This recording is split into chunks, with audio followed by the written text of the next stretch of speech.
दोस्तों बहुत बहुत स्वागत करता हूं आप सभी का। देश के प्रधानमंत्री पर अब तक का सबसे गंभीर आरोप लगा। इससे पहले प्रधानमंत्री पर कई बार इस तरह के आरोप लगाए गए, लेकिन इस बार जब आरोप लगा तो तुरंत उनके इस्तीफे की मांग तेज़ हो गई। तुरंत कहा जाने लगा कि इस पूरे मामले की निष्पक्ष जांच कराई जाए। प्रधानमंत्री पद से इस्तीफा देने के बाद पूरे मामले की निष्पक्ष जांच कराई जाए, जिससे दूध का दूध और पानी का पानी हो पाए, क्योंकि बार बार प्रधानमंत्री पर इस तरीके के आरोप लग रहे हैं। बार बार प्रधानमंत्री का नाम महिलाओं के साथ जोड़ा जाता रहा है, लेकिन इस बार आरोप बहुत ज़्यादा संगीन हैं। इससे पहले भी 2 बार उन पर उंगलियां उठ चुकी हैं। कपिल मिश्रा ने इससे पहले प्रधानमंत्री पर आरोप लगाया था। आज कपिल मिश्रा भारतीय जनता पार्टी में हैं और बीजेपी के कद्दावर नेता सुब्रमण्यम स्वामी भी इससे पहले प्रधानमंत्री पर गंभीर आरोप लगा चुके हैं, जब प्रधानमंत्री का जिक्र एप्स्टीन फाइल के एक मेल में हुआ था। कहा जा रहा है कि प्रधानमंत्री का नाम जिस दिन एप्स्टीन फाइल में आया था, उसी दिन अगर मीडिया चाहती तो प्रधानमंत्री का इस्तीफा हो जाता। जैसे याद करिए, मीडिया पहले कितना एक्टिव हुआ करता था, जब 2G घोटाला, कॉमनवेल्थ घोटाला, ये घोटाला वो घोटाला, तो लगातार उस पूरे मामले पर डिबेट होती थी। लेकिन आज जब कोई आरोप लगता है प्रधानमंत्री पर तो मीडिया डिफेंसिंग मोड में आ जाती है, और जो संगीन आरोप लगे हैं ये खबर भी टीवी मीडिया से गायब है, क्योंकि प्रधानमंत्री की छवि से जुड़ा मामला है। दोस्तों, क्या आप इस महिला को पहचानते हैं?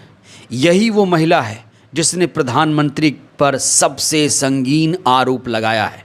इस महिला ने क्या आरोप लगाया है, इससे ज़्यादा ज़रूरी है ये जानना कि ये महिला है कौन, इसकी शख्सियत है क्या।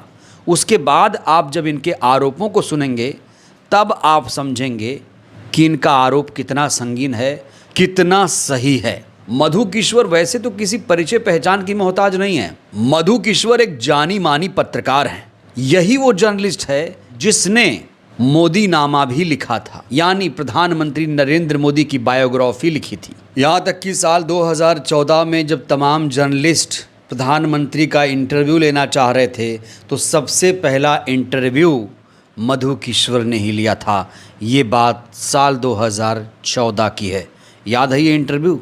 दूसरा मैं चला गया हमारे RSS हेडक्वार्टर पे, क्योंकि मैंने कई वर्ष वहीं बिताए थे। ऐसे कई सालों के बाद आया था तो सबको नमस्ते करना, और फिर मैं गांधीनगर सर्किट हाउस आ गया। गांधीनगर सर्किट हाउस आ गया। ऐसे नहीं पड़ता। इस इंटरव्यू के बाहर आने के बाद मोदी जी की असली शक्ति के बारे में पता चला था कि वो फाइलों को पढ़ते नहीं हैं, स्कैन कर लेते हैं। उनका चेहरा फोटोजेनिक है। इस वीडियो में तो मधु किश्वर की सिर्फ आवाज़ आ रही है, लेकिन अब मैं आपको मधु किश्वर का वो वीडियो दिखाने जा रहा हूँ जिसमें वो नरेंद्र मोदी की जमकर तारीफ किया करती थी।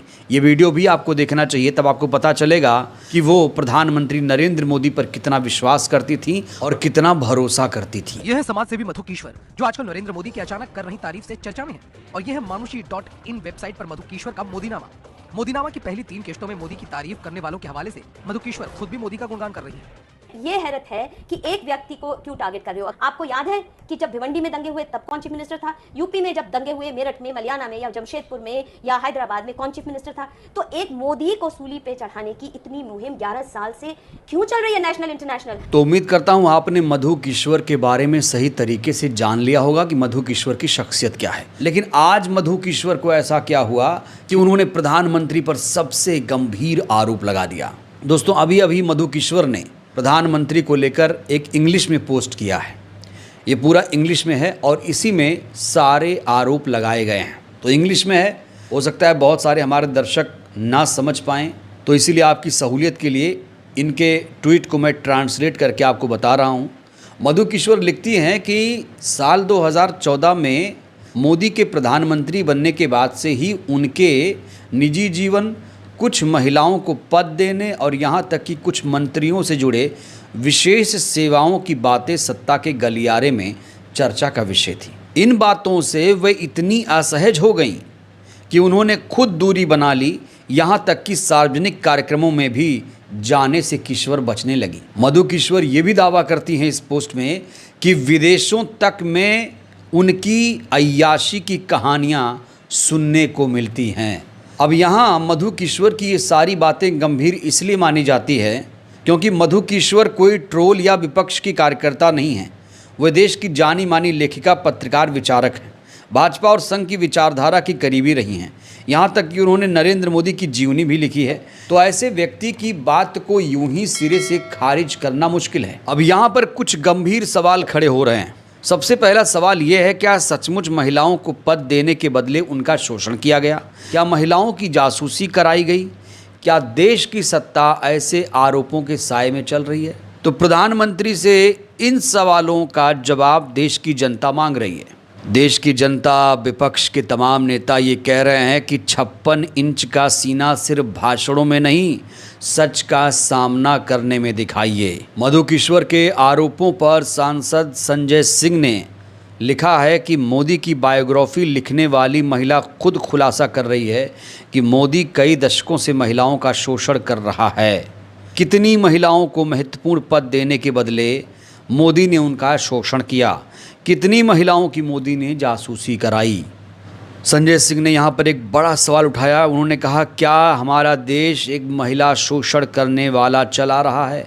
ऐसा आदमी प्रधानमंत्री पद पर कैसे रह सकता है? और देखिए, ऐसा नहीं है कि प्रधानमंत्री पर इस तरह के आरोप पहली बार लगे हों।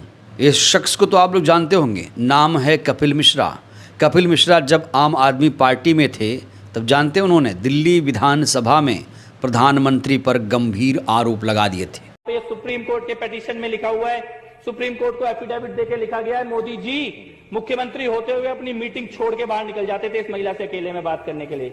अधिकारियों से कहते थे मुझे कोई डिस्टर्ब नहीं करेगा, अब मेरे को केवल इस महिला से बात करना है, और राजपाट का सारा काम छोड़ के उस महिला के साथ बात करने निकल जाते थे। ये बात और है कि अब कपिल मिश्रा बीजेपी सरकार में मंत्री बन चुके हैं और इनको कौन भूल सकता है। ये हैं सुब्रमण्यम स्वामी, जो बीजेपी के नेता हैं। इन्होंने हाल ही में प्रधानमंत्री को लेकर एक बहुत बड़ा खुलासा किया। इन्होंने जो खुलासा किया उससे पूरे देश में तहलका मच गया, लेकिन टीवी मीडिया ने इस पर कोई भी चर्चा नहीं की। सुन लेते हैं क्या कुछ कहा था सुब्रमण्यम स्वामी ने। जब एप्स्टीन फाइल में भारत के लोगों के नाम आने लगे तो बड़ा दुखी हुआ। मुझे लगा था कि we are not like that. देखो, ये एक बीमारी है, कुछ भी कहें, बीमारी है। तो जाते हैं। अब मैं 3-4 नाम महिला के दे सकते हैं जो एमपी बने हैं। वो जाकर सोना पड़ा उनका, उनके साथ, मोदी के साथ। एक मिनिस्टर बने सोकर सोए तो नहीं होंगे ना। तो प्रधानमंत्री पर अभी जो आरोप लगे हैं उसे बेहद गंभीर माना जा रहा है और कहा जा रहा है कि तुरंत इस्तीफा देकर इस पूरे मामले की निष्पक्ष तरीके से जांच कराई जाए। वहीं सुब्रमण्यम स्वामी के वीडियो को लेकर सोशल मीडिया में लिखा जा रहा है, कहा जा रहा है कि एक बीजेपी का नेता इस तरह के आरोप प्रधानमंत्री पर लगा रहा है, लेकिन टीवी मीडिया इनके बयानों को भाव नहीं दे रहा है, वो साइलेंट हो चुका है। तो प्रधानमंत्री पर बार बार इस तरह के आरोप लग रहे हैं, बार बार ऐसी बातें सामने आ रही हैं, तो क्यों ना इस पूरे मामले की निष्पक्ष तरीके से एक बार जांच हो जाए। विपक्ष ने इस समय प्रधानमंत्री के इस्तीफे की डिमांड तेज कर दी है। संजय सिंह जैसे नेता, सांसद कह रहे हैं कि प्रधानमंत्री को तुरंत इस्तीफा दे देना चाहिए और इस पूरे मामले की निष्पक्ष जांच कराई जानी चाहिए। तो इस्तीफे की डिमांड तो हो रही है, लेकिन क्या इस सरकार में इतनी नैतिकता है कि वो ऐसे आरोप लगने के बाद इस्तीफा दे और निष्पक्ष जांच कराए? दोस्तों, क्या ये मुमकिन है? वहीं मधु किश्वर को लेकर लिखा जा रहा है कि मधु किश्वर, आपने जो ये आरोप लगाया है, अब आप अपनी जान की सोचो, आप अपनी सुरक्षा की सोचो, अब आप सोचो कि बचोगी कैसे। इस तरह की सलाह भी किश्वर को दी जा रही है। लेकिन किश्वर जो पहले मोदी भक्त हुआ करती थी, आज उन्होंने प्रधानमंत्री मोदी पर इतना बड़ा आरोप लगाया, तो आखिर आज उन्होंने प्रधानमंत्री पर इतना सीरियस एलिगेशन क्यों लगाया, ये बड़ा सवाल है। और क्या इस मामले की निष्पक्ष जांच होनी चाहिए? क्या प्रधानमंत्री को इस्तीफा देना चाहिए? आप लोग भी राय दीजिए। बहुत बहुत धन्यवाद।